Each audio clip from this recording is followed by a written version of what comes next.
Right now, several big rulings coming out of the Supreme Court. The justices ruling on a range of issues, from threats on social media to bail for illegal immigrants. As the decisions come, both Democrats and Republicans are anxiously awaiting a ruling expected this month on Obamacare. Shannon Bream live in Washington, D.C. with that. Shannon. Well, John, let's start with the Facebook case. A Pennsylvania man was convicted of making threats in violation of a federal law, and that got him sentenced to jail.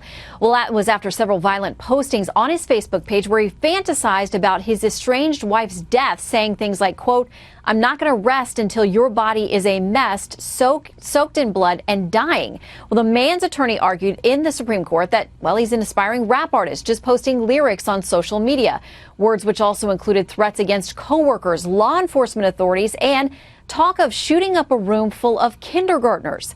Well, today, the Supreme Court held it is not enough simply that a reasonable person would feel threatened by the words, and sent that case back to the lower court for further consideration.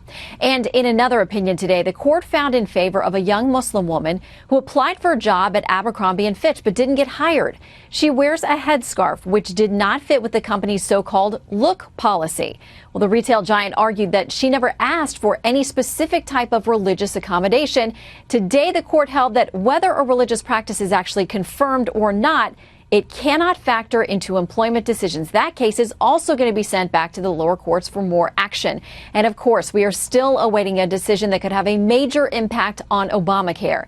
The justices are weighing whether subsidies extended to millions of people across the country that are meant to underwrite the cost of now mandatory health insurance, whether those will be struck down based on language which says the subsidies are available in states that set up their own health care exchanges. As we know, dozens of them chose not to, but still, the IRS gave residents in all the states subsidies anyway. John? That is going to be a big decision. What about the same-sex marriage case, Shannon?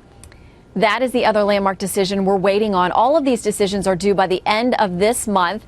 We'll see in what order we get them. We have no way to predict, but of course that will have potentially implications all across the country as the court looks at whether there is a constitutional right for same-sex couples to get married, and also the question of, in states where it's been banned, but marriages have been performed in other states, whether those states that have banned same-sex marriage still have an obligation, a constitutional duty, to recognize marriages performed legally elsewhere. We'll know soon.